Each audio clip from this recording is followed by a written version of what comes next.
समयसार कर्ता कर्म अधिकार। प्रथम दो गाथाएं कर्ता कर्म अधिकार की 69 और 70 इनकी चर्चा चल रही है। गाथा पाठ आपने अभी कर ही लिया है और टीका अनुशीलन भी पढ़ रहे थे, इसलिए बिना कुछ दोहराते हुए सीधे विषय की चर्चा प्रारंभ करते हैं। कर्ता कर्म संबंधी अज्ञान इत्यज्ञानां शमयदभिता कर्तृकर्म प्रवृत्ति। ये कर्ता कर्म की प्रवृत्ति जो अज्ञान जनित है, अज्ञानियों की है, वो कैसी है, इसको स्पष्ट करने के लिए अमृतचंद्र आचार्य ने 3 प्रकार के संबंधों को आधार बनाया। हमेशा आप देखेंगे कि कोई न कोई तथ्य सामने रखकर अमृतचंद्र आचार्य बात करते हैं, बहुत बार तो सिद्धांत को सामने रख करके। तो यहाँ इस तथ्य को आगे रखकर कर्ता कर्म का अज्ञान किसे कब क्यों होता है, इसको स्पष्ट करना चाहते हैं। और इसे स्पष्ट करने के लिए 3 प्रकार के संबंधों की जो बात ली है, उसमें सबसे पहला संबंध है तादात्म्य सिद्ध संबंध। तादात्म्य सिद्ध संबंध किनके बीच में? तादात्म्य सिद्ध संबंध ज्ञान और आत्मा में। क्या होता है तादात्म्य सिद्ध संबंध? जीवाजीव अधिकार में यदि जीव का पुद्गल के साथ तादात्म्य मानेंगे तो क्या दोष आएगा, इसकी चर्चा करते हुए इसका जो प्रकरण लिया, वहाँ तादात्म्य का स्वरूप भी बताया, तादात्म्य का लक्षण भी बताया। भावार्थ में है जयचंद जी छाबड़ा के, इसलिए वहाँ भावार्थ नहीं होगा, इसलिए मैं पुराना ग्रंथ खोला है, बाद में आप और देखना, अनुशीलन में दिया हुआ है, मैं इसमें पढ़ता हूँ इसे। सर्व अवस्थाओं विषय द्रव्य में जो भाव व्याप्त होते हैं, या सर्व अवस्थाओं में द्रव्य की सारी अवस्थाओं में जो भाव व्याप्त होते हैं, उन भावों के साथ द्रव्य का तादात्म्य संबंध कहलाता है। या सर्व अवस्थाओं में द्रव्य में जो भाव उस द्रव्य की सारी अवस्थाओं में व्याप्ते हैं, उस भाव को तादात्म्य कहते हैं। और वो सीधा फिर अर्थ हो गया कि जो सर्व अवस्थाओं में नहीं व्यापेंगे वो उसका तादात्म्य संबंध नहीं हो सकता है। मूल में जो शब्द लिया था अगली गाथा की टीका में लिया है, 62वीं गाथा की टीका, 62वीं गाथा की टीका में क्रमशः आविर्भाव और तिरोभाव को प्राप्त होती हुई उन व्यक्तियों के द्वारा, वो पुद्गल पर घटित किया है, वर्णादि भाव आविर्भाव तिरोभाव को प्राप्त होती हुई ऐसे उन व्यक्तियों के द्वारा पुद्गल द्रव्य के साथ ही साथ रहते हुए पुद्गल का वर्णादि के साथ तादात्म्य प्रसिद्ध करते हैं। वर्णादि का तो तादात्म्य है पुद्गल के साथ में, लेकिन वहाँ जीव के साथ नहीं है, ये सिद्ध करना है, इसलिए वो बात की थी। इसी प्रकार वर्णादिक भाव क्रमशः आविर्भाव तिरोभाव को प्राप्त होती हुई ऐसी उन व्यक्तियों के द्वारा जीव के साथ ही साथ रहते हुए जीव का वर्णादि के साथ तादात्म्य प्रसिद्ध करते हैं, ऐसा अभिप्राय जिनके मत में है, वो फिर भूल क्या होती है वो स्पष्ट की। सीधा मूल बात ये क्या कि सर्व अवस्थाओं में जो व्यापे हैं उसको तादात्म्य कहते हैं। अवस्था से तात्पर्य फिर, क्योंकि यहाँ तो आत्मा और ज्ञान में कह रहे हैं, ज्ञान और आत्मा में तादात्म्य कह रहे हैं, तो ज्ञान तो गुण है ना, तो फिर अवस्था की बात कहाँ आई है? फिर गुण के साथ भी लगाना पड़ेगा। अवस्था माने विशेष समझ लो, द्रव्य के विशेष, जो द्रव्य के विशेषों में जो सब में व्याप्ता हो, सारे विशेषों में, उनके साथ तादात्म्य। तो आत्मा ज्ञान, दूसरा जो आप लक्षण के भेदों में देखते हैं, आत्मभूत लक्षण और अनात्मभूत लक्षण। तो आत्मभूत के लिए क्या शब्द दिया? वस्तु स्वरूपानुप्रविष्ट, वह वस्तु के स्वरूप में अनुप्रविष्ट होना चाहिए। तो ज्ञान दर्शन आदि जिसके जो गुण होते हैं और उसकी होने वाली अपनी पर्याय होती है, वो उसके वस्तु स्वरूप में प्रविष्ट होती हैं। इसलिए उनका गुण और उसके होने वाली निर्मल परिणमन का उस द्रव्य के साथ तादात्म्य माना जाता है। तो आत्मा और ज्ञान में इसलिए तादात्म्य सिद्ध संबंध कहा। यहाँ जो आत्मा और आश्रव में भेद नहीं जानता वह आश्रव में प्रवर्तता है। यहाँ जैसे कहीं दो बड़ी बड़ी कंपनियां, बड़े बड़े समझ लो धनी व्यक्तियों में कोई मुकदमा चल रहा होगा तो कोर्ट में कौन जाएंगे? ये खुद जाकर के खड़े होंगे क्या? कौन होंगे? उनके प्रतिनिधि, वो पावर ऑफ अटॉर्नी किसी को दे देते हैं और उनके प्रतिनिधि जाकर के आपस में बहस करते रहते हैं वकील को लेकर के। ऐसे यहाँ पर आत्मा और आश्रव, तो आत्मा के प्रतिनिधि के रूप में ज्ञान को खड़ा किया है और आश्रव के प्रतिनिधि के रूप में क्रोध को खड़ा किया है। वो सारी चर्चा इसी रूप में आगे तक चलती रही। क्रोधादि आश्रव की आएगी, आत्मा की बात आएगी ज्ञान की, और ज्ञान पर जो भी घटित किया जाएगा समझ लो आत्मा की बात है। इसलिए आत्मा और ज्ञान में तादात्म्य सिद्ध संबंध है। मैंने हम आत्मा कहे चाहे ज्ञान कहे एक ही बात समझ लेना चाहिए। तो ज्ञान और आत्मा में तादात्म्य सिद्ध संबंध है, ये पहली बात। दूसरा संबंध कौन सा लिया? संयोग सिद्ध संबंध। और संयोग सिद्ध संबंध किनके बीच में कहा? आत्मा और क्रोधादि भाव, आश्रव भाव, तो रागादि भाव, विकारी भाव जितने हैं उनके साथ में संयोग माने क्या? संयोग, यहाँ जो संयोग, वैसे आत्मा और कर्म का भी संयोग कहलाता है। यहाँ भी ये संयोग कहते हैं कि स्त्री पुत्र कुटुंब परिवार का भी संयोग कहते हैं, धन संपत्ति वैभव इसका भी संयोग कहते हैं। लेकिन यहाँ संयोग शब्द विशिष्ट अर्थ में है। यहाँ संयोग शब्द है जीव के ऐसे विकारी परिणाम कि जो उत्पन्न होते हैं और नष्ट होते हैं। इसको दूसरे शब्द में कहे तो जिसका नियम से वियोग होने वाला है उसका संयोग वही है, वियोग होने वाला है। तो ये विकारी भाव आत्मा में उत्पन्न हुआ है तो उसका नियम से वियोग होने वाला है। अभी हुआ है, बाद में नहीं रहेगा। और जो तादात्म्य वाला होता है उसके संबंध में आप ऐसा नहीं कह सकते हो ज्ञान अभी हुआ है बाद में नहीं होगा। ये अलग बात है कि अभी किसी का ज्ञान हो रहा है, विषय क्या बन रहा है ये अलग बात है। अभी आप तत्व ज्ञान यहाँ प्राप्त कर रहे हो, भैया जल्दी से जल्दी सीख लो, इन दिनों में मिलेगा आपको, बाद में नहीं मिलेगा, तो इसका मतलब ये ज्ञान नहीं रहेगा, ज्ञान का विषय नहीं रहेगा। आपका ज्ञान तो निरंतर रहने वाला है, ज्ञान कहीं नहीं जाने वाला है। ज्ञान का वियोग नहीं होगा कभी भी, क्योंकि ज्ञान का संयोग नहीं हुआ है, आया नहीं कहीं से ज्ञान। और विकारी भाव का संयोग हुआ है, आया है तो नियम से जाने वाला है। तो ये जो तात्कालिक प्रासंगिक वो उस समय के आए हुए ऐसे भाव है, वे औपाधिक भाव भी कहा, उपाधि से हुए भाव है, उपाधि चली गई, औपाधिक भाव चले जाए, कर्म का उदय हुआ वो चला गया, औदैहिक भाव वो चला जाने वाला है, वो रहते नहीं है। तो एक विकारी भावों के साथ संयोग की बात की। ब्रह्मचारी रविंद्र जी बड़े पंडित जी का वाक्य है, विभाव का सद्भाव सर्वदा रहता नहीं है और स्वभाव का अभाव कभी होता नहीं। स्वभाव का कभी अभाव नहीं होता और विभाव का सर्वदा सद्भाव नहीं रहता। स्वभाव का कभी अभाव क्यों नहीं होता? क्योंकि तादात्म्य सिद्ध संबंध है। जो तादात्म्य है तो कैसे अभाव होगा? और विभाव का सर्वदा सद्भाव क्यों नहीं होता? क्योंकि वो संयोग वाला है। तो संयोग है तो उसका वियोग नियम से होने वाला है, इसलिए विभाव का सर्वदा सद्भाव नहीं होता है।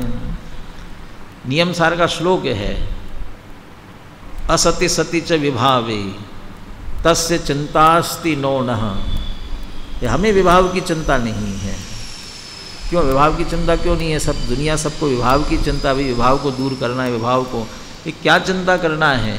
असति सति च विभावे, वो तो असत है, संयोग वाला है, वो नियम से विभाव होने वाला, क्षणिक है, वो जाने ही वाला है। मरने वाला हो उसके लिए मारने की कहाँ जरूरत है, वो तो जाने ही वाला है। तो समस्या किसकी है? समस्या है हम अपने स्वभाव का आश्रय नहीं कर पा रहे हैं। वो स्वभाव हमारा त्रिकाल रहने वाला है, उसका आश्रय नहीं। उसका आश्रय करे तो इसकी चिंता करने की जरूरत, चिंता स्वभाव की करो। हमारा स्वभाव, हमारा लक्ष्य क्यों नहीं बन रहा है, हमारे ख्याल में क्यों नहीं आ रहा है, उसका आश्रय क्यों नहीं हो रहा है। स्वभाव का आश्रय होगा तो विभाव जाएगा। क्यों जाएगा? क्यों? उसका संयोग सिद्ध स्वभाव है। जो आया है वो जाने वाला है। एक तथ्य वाक्य हम बोलते हैं ना, वो मेरा क्या और मेरा क्या नहीं है, इसके संदर्भ में मेरा सो आवे नहीं, मेरा सो जावे नहीं, और आवे जावे सो मेरा नहीं। ज्ञान कहीं से आया नहीं, कहीं जाने वाला नहीं है। और क्योंकि मेरा है ना, तो मेरा सो आवे नहीं, ज्ञान कहीं से आता नहीं है जावे नहीं, कभी जाने वाला नहीं है, वो तो मेरा है। और आवे जावे, ये क्रोधादि आश्रव भाव अभी आए हैं और जाने वाले हैं, आएंगे जाएंगे, इसलिए ये मेरे नहीं हो सकते हैं। पाटनी जी का वाक्य मैंने पहले भी आपको बताया है। पाटनी जी, नेमीचंद जी पाटनी साहब ही कहते थे, हमारे भाषा में भी भेद विज्ञान है, लेकिन हम ध्यान नहीं देते हैं।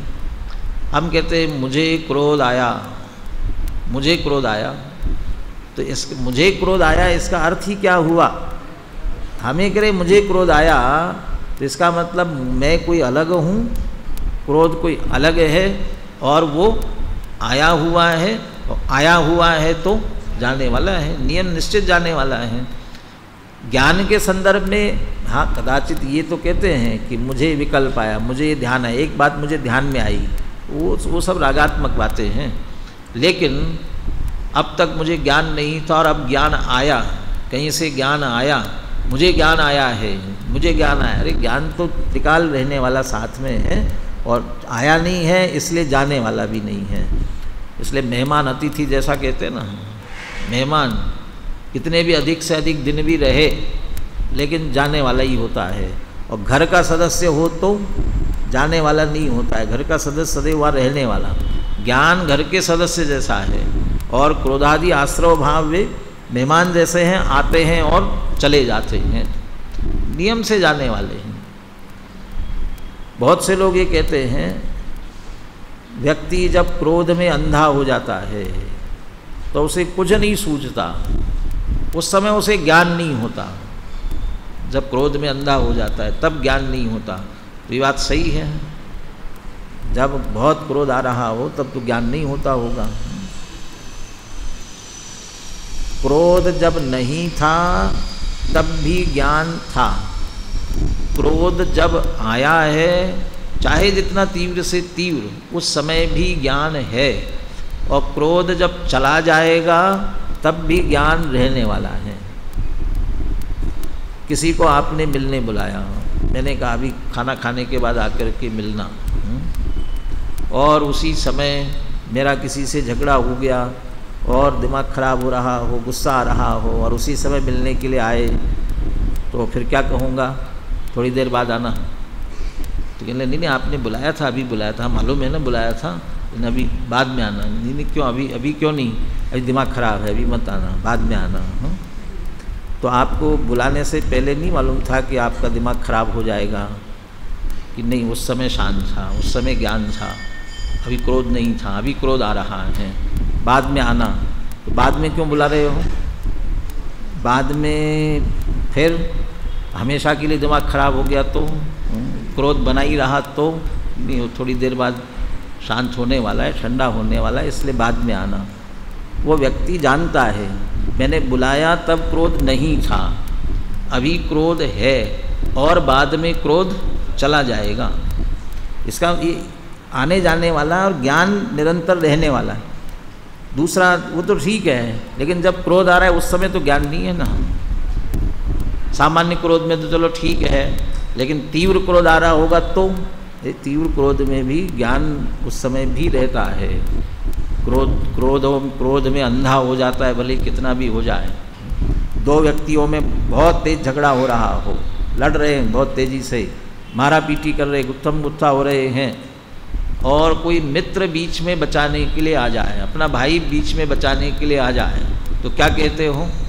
अभी तो तुम्हें तो ज्ञान नहीं है ना, कौन मित्र है कौन शत्रु है क्या नहीं, तो किसी को भी मारते रहना चाहिए ना कि नहीं? वो बहुत बिल्कुल खून सवार हो तब भी क्या कहेगा? तुम अलग हो जाओ, मैं इसको देखता हूँ। इसका मतलब विवेक ज्ञान उस समय भी काम कर रहा है ना, कि ज्ञान चला गया, बराबर उस समय भी ज्ञान है कि किसको मारना है और किसको नहीं मारना है, मेरा शत्रु कौन है, ये उस समय भी बराबर जान रहा है। माने उस क्रोध के समय भी ज्ञान बराबर प्रवर्तित हो रहा है, ज्ञान कभी नहीं गया, क्योंकि तादात्म्य सिद्ध संबंध वाला है। अब क्रोध अभी थोड़ी देर के लिए आया हुआ है, थोड़ी देर बाद नियम से निश्चित रूप से जाने वाला है, इसलिए उसको संयोग सिद्ध संबंध कहा गया। दूसरी बात, वह जो ज्ञान है ना, उसका निषेध नहीं किया है, निषेध कर भी नहीं सकते हो, तुम्हारे निषेध करने से कुछ होना भी नहीं है। क्या, क्यों निषेध नहीं किया? निषेध क्यों नहीं कर सकते हो? क्योंकि वह स्वभावभूत क्रिया है, ज्ञान स्वभावभूत क्रिया है, आत्मा का स्वयं का स्वभाव है, इसलिए निषेध नहीं किया जाता, उसका निषेध नहीं किया जा सकता है। और निषेध कर दो तो, निषेध कर दो तो हो ही नहीं सकता ना, कैसे निषेध करोगी? क्या क्या निषेध करोगी कि जानो मत, तो ठीक है नहीं जानेंगे तो क्या करें? अरे तुम्हारे करे क्या नहीं, वो जानता ही रहेगा, जानेगा ही जानेगा, बिना जाने नहीं रहेगा। पानी के अग्नि के संयोग से निकाल के रखो पानी को, और उसे कहना कि ठंडे मत होना, बिल्कुल ठंडा मत होना, तो पानी के ठंडे होने का निषेध कैसे किया जा सकता है? क्यों नहीं किया जा सकता? स्वभावभूत क्रिया है उसकी, वो होगी। पानी ठंडा है, पानी को ठंडा नहीं होना चाहिए ऐसा कोई नहीं कहता है, बोले पानी गर्म नहीं होना चाहिए कहता है, ये तो ठंड में ठंड लगती है, नहाने के लिए तो गर्म कर लेते हैं, अलग बात है, प्रासुप करने के लिए गर्म कर लेते हैं, अलग बात है, लेकिन स्वभाव तो ठंडा। अब आप निषेध करो, ठीक है, अब नहीं मत, बिल्कुल ठंडा मत होना, तो तुम्हारे निषेध करने से क्या होगा? अग्नि के संयोग से हटेगा तो ठंडा होने वाला है, सहज रहेगा। यहाँ उदासीन अवस्था शब्द भी की, उसकी बात करेंगे अभी। ज्ञान ज्ञान होने वाला है, निषेध नहीं किया जा सकता, स्वभावभूत क्रिया, तो ज्ञान स्वभावभूत क्रिया है और निषिद्ध नहीं है। और क्रोध कैसी है? ये परभावभूत क्रिया है, हमारा स्वभाव नहीं है। पैड़ी सील सहावो, गोमड़ सार जीव कांड पढ़ा, कर्म कांड पिछले साल, आपने क्या पढ़ा पिछले साल? कर्म कांड पढ़ लिया ना, उसमें घटाई पैड़ी सील सहावो, किसके नाम है ये? प्रकृति, शील, स्वभाव किसके नाम है? कर्म के नाम है, कर्म की प्रकृति, कर्म का स्वभाव, कर्म का शील। वो कर्म की प्रकृतियों में एक मोहनी कर्म है, वो मोहनी कर्म में एक चारित्र मोहनी है, चारित्र मोहनी के भेदों में क्रोध नाम का कर्म है। तो क्रोध ये स्वभाव किसका? आत्मा का। प्रकृतिशील स्वभाव कर्म की कही गई ना, तो क्रोध ये कर्म का स्वभाव है। और आत्मा के स्वभाव की बात करेंगे, आत्मा की प्रकृति, आत्मा का शील, आत्मा का स्वभाव क्या है? ज्ञान है, दर्शन है, चारित्र है, सुख है, ये आत्मा का स्वभाव है। तो आत्मा के लिए ज्ञान तो स्वभाव है, और क्रोध वो कर्म का स्वभाव हो सकता है, आत्मा का नहीं हो सकता है, इसलिए आत्मा के लिए परभावभूत है। तो आत्मा की परभाव, और जब आत्मा का विभाव, विकारी भाव परभाव है, तो आत्मा में क्यों होना चाहिए? मेहमान कब तक घर में रहे? अरे मेहमान तो चलो ठीक है, फिर भी शत्रु को कब तक घर में रखना? शत्रु को कब तक घर में रखना? निषेध ही किया जाएगा ना। तो क्रोधादि शत्रु है कि हाँ, आगे बताने वाले हैं, अशुचि है, विपरीत है, दुख के कारण है, ये सब बताने वाले ना, बिल्कुल विपरीत है। तो वो परभाव क्यों निषेध नहीं किया जाएगा? हमारा सहज स्वभाव है, व्यक्त क्यों नहीं हो पा रहा है? किसके कारण से व्यक्त नहीं हो पा रहा है? ये इन परिणामों के कारण से व्यक्त नहीं हो पा रहा है, हमारे है ही नहीं, क्यों निषेध नहीं किया जाएगा? इसलिए परभावभूत होने से बिल्कुल निषिद्ध है। तो तीन बातें हुई। पहली बात तो आत्मा और ज्ञान में तादात्म्य सिद्ध संबंध है, क्रोधादि आश्रय और आत्मा में संयोग सिद्ध संबंध है। ज्ञान आत्मा की स्वभावभूत क्रिया है और क्रोधादि आत्मा की परभावभूत क्रिया है, विभाव रूप क्रिया है। गुरुदेव ने 3-3 पॉइंट निकाले हैं, पढ़ा होगा, अपने अनुशीलन में दिया। और तीसरी बात, चूंकि स्वभावभूत क्रिया है, स्वभाव है, इसलिए निषिद्ध नहीं है। और क्रोधादि भाव परभावभूत क्रिया है, विकारी भाव विभाव है, इसलिए निषिद्ध है, निषेध करने योग्य है। ये तो हुई वस्तु स्थिति, ये हो गई वस्तु स्थिति। अब इस वस्तु स्थिति को जो यथार्थ नहीं जानता, अभी एक और बात इसमें रह गई है। तादात्म्य सिद्ध संबंध होने के कारण से दोनों में विशेष नहीं है। ज्ञान और आत्मा में अविशेष अभेद है, विशेष अंतर नहीं। न तो विशेष है न अंतर है, बिल्कुल एक है दोनों, ज्ञान और आत्मा। ज्ञान सो आत्मा, आत्मा सो ज्ञान। अनंत गुणात्मक वो आत्मा, आत्मा और अनंत गुण, गुणों का समुदायी द्रव्य है तादात्म्य सिद्ध संबंध। इसलिए आत्मा और ज्ञान में विशेष नहीं है, बिल्कुल अविशेष है।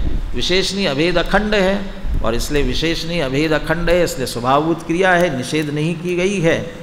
जब निषेध नहीं की गई है तो इसमें निशंकतया प्रवर्तन कर सकते हैं, करना चाहिए, क्योंकि हमारा ही है ना।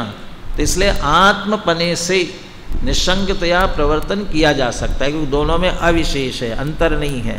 तो अविशेष अभेद एक होने के कारण से आत्मा का ही है, इसलिए आत्मा ज्ञान में निशंकतया प्रवर्तन करता है, निशंक करता और आत्मपने से करता है। निषेध नहीं किया, क्योंकि स्वभावभूत क्रिया है, इसलिए निषेध नहीं किया। आश्रव की स्थिति क्या है कि संयोग सिद्ध संबंध है। संयोग सिद्ध संबंध होने के, संयोग है ना दो के बीच में, इसलिए आत्मा और उन आश्रवों में, क्रोधादि भावों में विशेष अंतर है, भेद है। और विशेष अंतर है, भेद है, परभावभूत क्रिया है, इसलिए निषिद्ध भी की गई है। फिर अभी अब अज्ञान खड़ा होता है, लेकिन इसे अज्ञान स्वयं अज्ञान है, किसी दूसरा कोई करने वाला नहीं, अज्ञान अज्ञानी स्वयं होता है। निमित्त मात्र मन्यस्तु का ना श्लोक, इष्टोपदेश का श्लोक है। कोई ज्ञान अज्ञानी नहीं बना सकता। नाग्यो विज्ञत्व आयाति, विज्ञो नाज्ञत्व मृच्छति, निमित्त मात्र मन्यस्तु गते धर्मास्तिकायवत। नाग्यो विज्ञत्व आयाति, ये ज्ञानी होकर के भी अज्ञानी हो रहा है, किसने किया? स्वयं अज्ञान, अपने आप स्वयं अज्ञानी होता हुआ। आत्मा और आश्रव संयोग सिद्ध संबंध है, दोनों में विशेष भेद है, लेकिन ये जानता नहीं है। परभावभूत होने से निषेध किया है, लेकिन इसे स्वभावभूत होने का अध्यास होने से ये इसे भ्रम हो गया कि मेरा ही स्वभाव है और मेरा स्वभाव है, ऐसे उस अध्यास विपरीत मान्यता अज्ञान के कारण से वो ज्ञान था ना बिल्कुल अपना, और उसमें निशंक प्रवर्तन करता था, आत्मपने से निषेध भी नहीं किया गया था। ऐसे ही क्रोधादि में भी आत्मपने से निशंक प्रवर्तन करता है, ये अज्ञान के कारण से, जबकि निषेध किया है फिर भी वह निशंक प्रवर्तन करता है। अभी दादा के प्रवचन में बात आ रही थी, नो एडमिशन विदाउट परमिशन, क्या स्वीकृति के बिना अंदर प्रवेश न करे। अब ये जो लिखा हुआ है, किसके लिए लिखा और किसके लिए नहीं लिखा? ये यदि लिखा हुआ है तो पूछ कर ही अंदर आएगा। कौन पूछ कर आएगा अंदर? और घर का व्यक्ति होगा तो नहीं पूछेगा। तो लिखा तो है ना, बिना पूछे अंदर नहीं आना है, बिना पूछे प्रवेश न करे। तो घर का व्यक्ति क्यों नहीं पूछता है? बोर्ड लगा हुआ है, देख करके उसे पूछ कर आना चाहिए ना। नहीं पूछेगा, क्यों? क्योंकि घर का व्यक्ति है, उसके लिए बोर्ड नहीं है। और कौन पूछेगा? वो अपने आप जानेगा मैं घर का हूँ कि नहीं हूँ। तो दूसरा होगा तो पूछकर ही अंदर आए। ज्ञानादि स्वभावभूत है, निषिद्ध नहीं है, और क्रोधादि परभावभूत है तो निषिद्ध है, वो अंदर नहीं आ सकते। अब शंका और निशंकता की बात, वो जो घर का व्यक्ति, अभी आप उदाहरण पढ़ रहे थे अनुशीलन में, मैं अपने घर में प्रवेश करूँगा, कैसे प्रवेश करूँगा? बिना पूछे और निशंकता से। और दूसरे के घर में प्रवेश करूँगा तो पहले तो दरवाज़ा खटखटाऊँगा, बेल बजाऊँगा, बेल बजाने के बाद में कोई आकर के खोलेगा, खोलने के बाद भी यदि वो कहेंगे कि आइए साहब आइए अंदर, तो अंदर जाएंगे, और यदि अंदर नहीं बुलाएंगे तो, और कदाचित हमें ऐसी बातचीत करनी हो, करेंगे तो कहेंगे भी साहब अंदर आ सकता हूँ क्या? खोलने के बाद भी अंदर आ सकता हूँ क्या? पूछ करके। और अंदर भी चला गया है तो धड़धड़ाता हुआ कहीं भी चला जाएगा, जा कर के ठिठकेगा कहाँ बैठना है, जहाँ कहेंगे बैठने के लिए वहाँ कहेगा, माने हर कदम पर सशंक रहेगा, निशंकतया प्रवर्तन नहीं कर सकता है, निशंकता अंदर नहीं जा सकता है, पूछ कर जाएगा उसके बाद भी सशंक रहेगा। क्यों? क्योंकि मेरा नहीं है, उसे मालूम है, परभावभूत है। अब दूसरी इसके विपरीत, कोई शराब पी करके आया हो और शराब पी करके आया है और किसी भी घर में चला गया, जा रहा है धड़धड़ाता हो, कहाँ जा रहे हो? घर में जा रहा हूँ। ये किसके घर में? कि अपने घर में। तुम्हारा घर है? हाँ मेरा घर है। भैया तुम्हारा घर नहीं है। कौन कहता है मेरा घर नहीं? मेरा घर है। अब वो क्यों जा रहा है? वो शराब के नशे में उसे ये मेरा ही घर लग रहा है और अपना घर लग रहा है और अपना घर मान करके निशंक प्रवेश कर रहा है, बिल्कुल किसी से कोई पूछता नहीं, वो शराब के नशे में है। जैसे शराब का नशा उतरेगा तब तत्काल देखेगा अरे मैं कहाँ आ गया हूँ, फिर तत्काल उसे ख्याल में आता है ना। ऐसे ही क्रोधादि में निशंक प्रवर्तन क्यों कर रहा है? क्योंकि उसे अब वो जैसे अज्ञान का तत्वार सूत्र के अंत में लिया ना, वो सत और विशेषात यदृच्छोपलब्धे उन्मत्तवत, तो ये अज्ञान के कारण से उन्मत्तता, ये क्रोधादि मेरे भाव है, ऐसा उसे अध्यास होने के कारण से वो निशंकतया प्रवर्तन करता है, मेरे ही ऐसा मान करके निशंक प्रवर्तन कर रहा है। अब इस स्थिति में जो उन क्रोधादि भावों में निशंक प्रवर्तन कर रहा है वो अज्ञानी आत्मा, अज्ञान से अपना जानकर, तीन शब्द अलग अलग है इसमें, आत्मपने से निशंकतया प्रवर्तन करता है कि आत्मपने से कर रहा है, ये मेरा परिणाम है, निशंक होकर के क्योंकि भेद नहीं जानता ना इसलिए, और उसमें प्रवर्तन कर रहा है। ऐसा आत्मा वज्ञानी आत्मा तो है कर्ता, और उस अज्ञानी आत्मा के जो क्रोधादि भाव हो रहे हैं, अज्ञान जनित, अज्ञान से होने वाले वे भाव जिनमें वो प्रवर्तन कर रहा है, वे उसके कर्म है। ये अज्ञान जनित, और ऐसी स्थिति अनादि से चली आ रही है।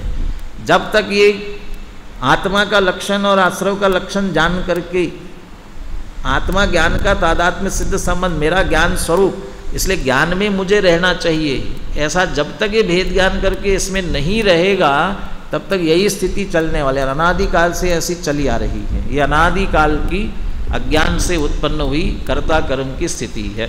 तो ये कर्ता और ये कर्म, इसके विपरीत ऐसा ले सकते हैं, गुरुदेव ने लिया भी।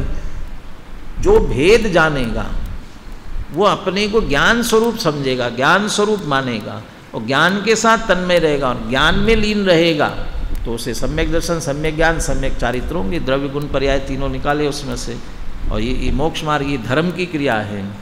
तो तीन संबंध जैसे लिए ना, ऐसे तीन क्रियाएं भी ली। वो ज्ञान स्वभाव की क्रिया है, वो क्रोधादि रागादि विकारी भाव विभाव की क्रिया है, और अभी कर्म का बंध होगा, शरीर की क्रिया वगैरह, वो पर की क्रिया है। वो अभी अपना भी एक संबंध बाकी है, वो एक क्षेत्र होगा संबंध, वो पर की क्रिया है। तो उसमें से स्वभाव की क्रिया व सम्यक दर्शन ज्ञान चारित्र रूप है, तो वो सहज उसमें परिणमित होता है। इसलिए वो ज्ञानी आत्मा वो कर्ता नहीं बनता। मैं तो ज्ञान स्वरूप में जानता हूँ ऐसा मानता है, इसलिए वो कर्ता नहीं है, तो उसका क्रोधादि कर्म नहीं बनता है, इसलिए वो ज्ञानी के कर्ता कर्म की प्रवृत्ति नहीं होती है, वो अज्ञानी की कर्ता कर्म की प्रवृत्ति होती है। अब इस रूप में इसको पहले पैराग्राफ, 2 पैराग्राफों में चर्चा है ये, इसमें से एक बात रह गई है, 2 मिनट में चर्चा करते हैं उसकी भी, पुनः पढ़ते हैं इसे, जितनी चर्चा की है उस संदर्भ में लेते हुए इसे पढ़ना है। यथा अयम आत्मा, ये यथा और तथा यहाँ दृष्टांत के रूप में नहीं है, ये तो इधर तो निषेध नहीं है ज्ञान का, इसको बताने के लिए, और वैसे ही उधर भी मान लेता है। अपने घर में जैसा अभी 10 लक्षण में आप जाओगे तो आपसे भी कहेंगे कि भैया आपको कोई घर में अपने ठहराएंगे, लेकिन मर्यादा रखना, ऐसा नहीं कि अपने घर जैसा ही वहाँ। और क्यों कहना पड़ता है, कुछ होते थोड़े से बहुत ज़्यादा क्या कहना चाहिए, औपचारिक अनौपचारिक, बहुत ज़्यादा ही अनौपचारिक हो जाते हैं, और जा कर के अपने हाथ से टीवी चलाने लग जाते हैं, अपने हाथ से ही, तो वो क्या भैया मर्यादा रखना, ऐसा नहीं। तो वो भले ही वो सामने वाले आपसे कहे पंडित जी साहब इसे अपना ही घर समझना, और वो चूँकि आपसे कह रहे अपना ही घर समझना, इसका अर्थ ये कह रहे हैं कि आपका है नहीं, समझना। अच्छा, आप यहाँ से छुट्टियों में आपके घर जाते हैं तो मम्मी तुमसे कहती होगी ना घर जाने के बाद में, बेटा इसे अपना ही घर समझना, ऐसा कहती है क्या? नहीं कहती। क्यों नहीं कहती हैं? क्योंकि पता है तुम समझोगे अपना ही घर है, बिल्कुल। तो वो वहाँ दूरी रखना बराबर, अपना ही समझ करके बिल्कुल वैसा नहीं करना, क्योंकि अपना समझ करके करते हो गलती करते हो। तो जैसे अपने घर में करते हो वैसे वहाँ नहीं करना। तो जैसे ज्ञान के साथ अपना संबंध है, जैसा हम ज्ञान को करते वैसा नहीं करना है क्रोध आदि को। इसके लिए कहा, यदि दृष्टांत भी कहते हो तो व्यतिरेक दृष्टांत है। यथा अयम आत्मा तादात्म्य सिद्ध संबंधयो आत्मज्ञानयो अविशेषा, दोनों में अंतर है नहीं, इसलिए भेदम अपश्यन, दोनों में भेद बिल्कुल है ही नहीं, इसलिए भेद न देखता हुआ अपश्यन अविशंकम आत्मतया, निशंक होकर के, और आत्मे मेरा ही है ना, मैं ही हूँ, ऐसा आत्मतया आत्मपने ज्ञाने वर्तते, ज्ञान में प्रवर्तता है। तत्र वर्तमानश्च, ऐसे प्रवर्तने वाले के ज्ञान क्रियाया स्वभावभूतत्वेन, ज्ञान क्रिया अपनी स्वभावभूत क्रिया है, इसलिए अप्रतिषिद्धत्वात्, प्रतिषिद्ध नहीं किया गया, इसलिए जानाति सहज जानने रूप परिणमित होता है, ये स्वभावभूत क्रिया है।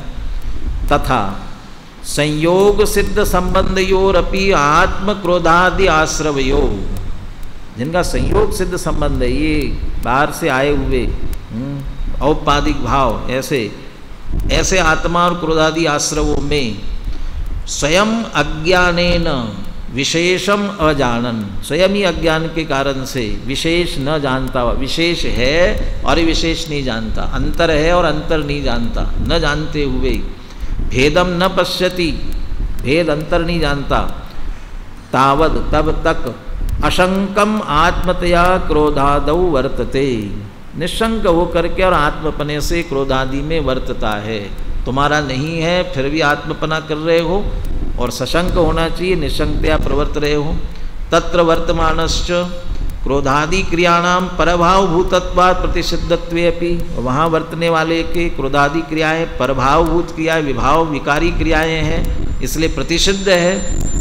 प्रतिषिद्धत्वे अपि, निषिद्ध होने पर भी फिर भी करता रहता है, क्यों? स्वभावभूतत्व अध्यासात्, इसे तो अध्यास हुआ है कि मेरा ही स्वभाव है, स्वभावभूत होने का अध्यास होने से कृद्यति रज्यति मुह्यति चैति, ऐसा कहकर सारे आश्रव भावों को ले लिया। मोही होता है, रागी होता है, द्वेषी होता है, ये तो परिस्थिति बता दी। इसमें से कर्ता कर्म का अज्ञान कैसे खड़ा हुआ? तदत्र यो अयम आत्मा, अब इस पे ये बात थोड़ी सी समझने की है। अज्ञान भवने, ज्ञान भवन मात्र सहज उदासीन अवस्था त्यागेन व्याप्रियमाना प्रतिभाति सकर्ता, ज्ञान को कह रहे हैं सहज उदासीन अवस्था, ज्ञान भवन मात्र सहज उदासीन अवस्था। पहले क्रोध की बात करते हैं, फिर इस पर आ जाते हैं। ये तो करता हुआ, और यत्तु ज्ञान भवन व्याप्रियमानत्वेभ्यो भिन्नम क्रियमानत्वेन अंतर उत्प्लवमानम प्रतिभाति क्रोधादि। क्रोधादि कैसे उत्पन्न होते हैं? क्रियमानत्वेन अंतर उत्प्लवमानम, क्रियमान रूप से। क्रियमान रूप से भले ही कोई भी ये कहे कि साहब क्या करे, मुझे तो गुस्सा आ गया, कभी झगड़ा हो जाए, कुछ हो जाए कि तुमने गुस्सा क्यों किया, तुम्हें गुस्सा नहीं करना चाहिए था, तुम्हें क्रोध नहीं करना चाहिए था, तो कहता है क्या करे, मुझे आ गया, कि तुम्हारे बिना किए आ गया, तुमने किया ना, गुस्सा नहीं करना चाहिए था। क्रोध किए बिना होता ही नहीं है, भले ही कोई भी कहे कि आ गया, आता नहीं है, किया है, क्रियमान रूप से ही होता है, बिना किए नहीं होता गुस्सा। पानी बिना गर्म किए गर्म होता ही नहीं है, देख लो, अपने आप नहीं होगा गर्म, क्रियमान रूप से होगा, करना पड़ेगा। ऐसे क्रोधादि अपने आप नहीं होता है, क्रियमान रूप से। 3 स्थितियां चाहिए पड़ती है उसमें, 3 स्थितियां। कौन कौन सी? कोई गाली देवे बाह्य निमित्त, बहिरंग निमित्त, गाली दे, जो कुछ भी आपकी प्रतिकूलता होती है, प्रतिकूल संयोगों में क्रोधित होकर संसार बढ़ाए, जो कुछ प्रतिकूलता हुई आपको, वो बाह्य निमित्त। कितना भी प्रतिकूल हो उस समय क्रोध नामक अंतरंग कर्म का उदय, अंतरंग निमित्त वो होना चाहिए। और ये दोनों होने पर भी आपकी तत्समय की योग्यता क्रोध रूप परिणमने की होनी चाहिए। इसका मतलब पर का लक्ष्य हुआ, कर्म का उदय आया, और हमने लक्ष्य किया उसका, इन सब का हमने स्वयं अपने को भूलकर उसका लक्ष्य किया। हम लक्ष्य नहीं करे, चाहे पर कुछ भी करता रहे, उदय आता रहे, चला जाता रहे, नहीं हो पाएगा। तो हम किया, 3 बातें, तब क्रोध उत्पन्न हुआ, माने हमने किया है, उसका लक्ष्य नहीं करते तो। जो बात कर्म राग नहीं कराता है, जीव स्वयं राग करता है। ये इसके संदर्भ में गुरुदेव ये कहते इसमें क्या दिक्कत है, जब पर का है, कर्म ने किया, कर्म का है, उसका है, ऐसा मान लेना चाहिए ना। आप इसमें स्वीकार करने में क्या, कर्म का है, कर्म ने किया, हमने नहीं किया। तो कहते नहीं, कर्म ने नहीं किया, तुम स्वयं अपने को भूलकर कर्म का लक्ष्य करते हो तो राग होता है। राग करने में जीव स्वतंत्र है, कर्म के उदय के अधीन नहीं है। कर्म के उदय के अनुसार ही राग होता रहे, जीव के हाथ में न हो तो राग से रहित कभी नहीं होगा कि कर्म का उदय निरंतर चल रहा है।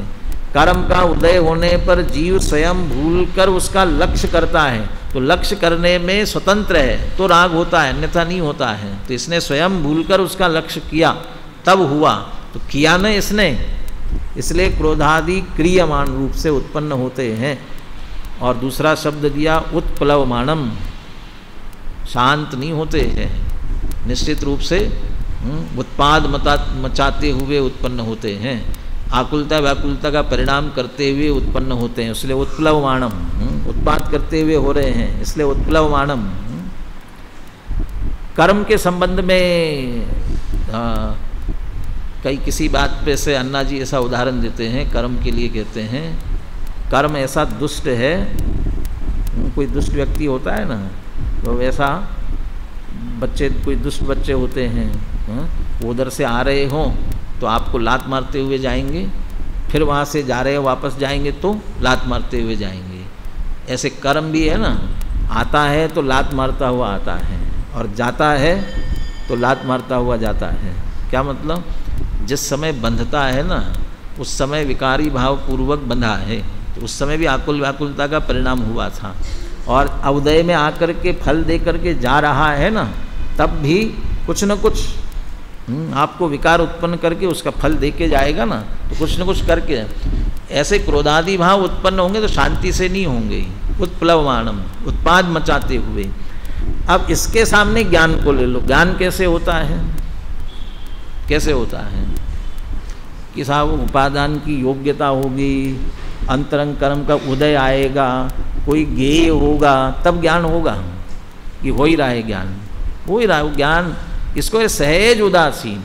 पानी ठंडा है, ठंडा है किसके, क्यों ठंडा है, कैसे है, उसका स्वभाव है, इस सहज उदासीन। तो जानना जानना जानना हमारा सहज उदासीन स्वभाव है, उदास, बिल्कुल कुछ नहीं करो तो जानना सहज है। तो सहज माने क्रोध करते हैं, इसका मतलब उस सहज उदासीन अवस्था का त्याग करके करते हैं अपन। पानी गर्म होता है तो ठंडा सहज स्वभाव उसको छोड़ के होता है। और दूसरा, जानते हुए क्या आकुलता हो रही है, जानने में, सहज जानने में क्या आकुलता है, ज्ञान उत्पाद मचाता है। और ज्ञान उत्पाद मचाता होता तो केवली भगवान को सबसे ज़्यादा उत्पाद होता।